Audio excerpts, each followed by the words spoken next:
Hey guys, what's up? It's me, Pagey here, once again with another A.W.O.L review, and this is for Season 4, Episode 11, otherwise entitled as A.W.O.L. So there will be spoilers in this. I'm just going to go through my recap of the episode, then give my final thoughts or the review bit at the end of this video. So the episode actually starts off with Diggle and Lila on like a night out, I guess, and when they are suddenly met by one of Lila's ex-colleagues. Now apparently he is being compromised and is being chased by this mysterious group, and he's eventually captured.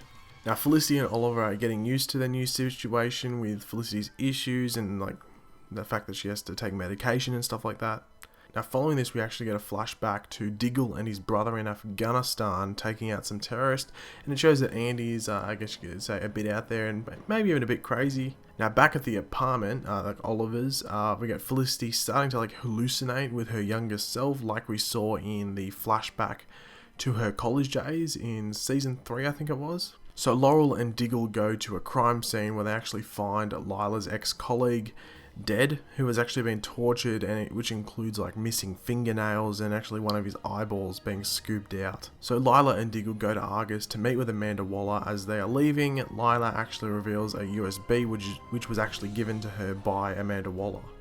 Now on this USB is actually info about an organisation known as Shadowspire, which Diggle has heard of before and known of, and there are actually two undercover agents still alive. Now it turns out Andy was a part of the whole Shadowspire thing the whole time he was in the army, and he gives Diggle some info on where they could be operating from. Now Team Arrow find the base and find the two agents dead. Now Felicity helps them throughout this but makes an error which could have got Diggle killed. So Oliver tries to talk to Felicity about this after, but with her hallucinations and the things that she's going through, it's rather difficult. So Oliver's still going like, oh, what the hell is wrong with Felicity? So he tells Laurel about the time traveling incident that happened in the crossover and how he feels that his actions after that may have actually led to Felicity's accident. So Felicity struggles with more hallucinated fights with her younger self and about how she is generally like living a lie every present day. So Team Arrow get lured away to this fake gun shipment where they thought that Shadowspire would be at, but in the meantime, Shadowspire actually break into Argus to take it down and get some information. So Lila is actually held hostage in the process. Now in quite the shock moment for the episode, Amanda Waller is shot dead by the leader of this Shadowspire group. Now Felicity gets a new code name in this episode, and that's Overwatch, and Oliver notes that he was going to call it Oracle, but it was taken. Just a little nod to the whole, like, I guess you could say, like the Oracle situation where everyone was predicting it. So Team Arrow get into Argus and try to find the hostages, but Diggle is also captured in this process after Andy tells Shadowspire where he is. So we're led to believe, oh god, Andy's gone back on Shadowspire's side, sorry. Now this is to make Lila do her deed for Shadowspire, like get in and enter codes and activate something. But throughout this, she's getting blocked and she doesn't know why. We find out that Felicity has finally got her mojo back and she's actually like hacking and blocking her from getting into the system. So Andy actually protects Diggle from the Shadowspire leader just as Oliver breaks in at the same time, and they group together and take down the Shadowspire troops.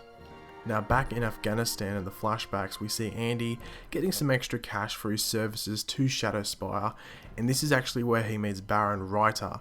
Now this is also the leader of the group on the island in Oliver's flashbacks. So Oliver tells Felicity that he will not stop trying to find a cure for her paralysis, and this is due to all basically the superhero and supernatural shit that he's seen recently, like the Flash, the Speed obviously, Adam being able to go small, and Hawks being able to fly and stuff like that.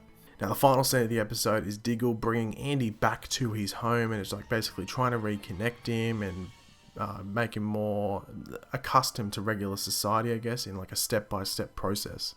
So overall, I thought this was a pretty decent episode. I thought the Diggle stuff, like the Diggle brother stuff, was well handled, as it could lead to more tragedy later in the season. Felicity's struggle with herself was okay watching. I think it was a bit overdone for my liking. Just saying, I think didn't need to be that overdone.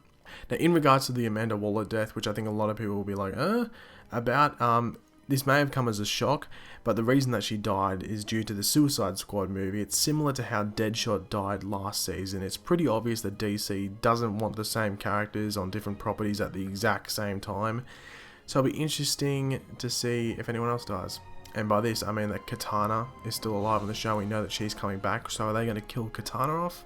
Because I didn't know she was going to be coming back at all. They should just not kill her off. They should just not brought her back, because I thought her storyline was done. But the one thing will be interesting to see is if Baron Reiter comes back into the present day to terrorize Oliver. So thanks for watching, guys. If you want to leave a like, it'd be very much appreciated. Leave your opinions in the comment section below. What do you like most about that episode? And if you're new around here, make sure to subscribe. I'll catch you later, guys. Goodbye.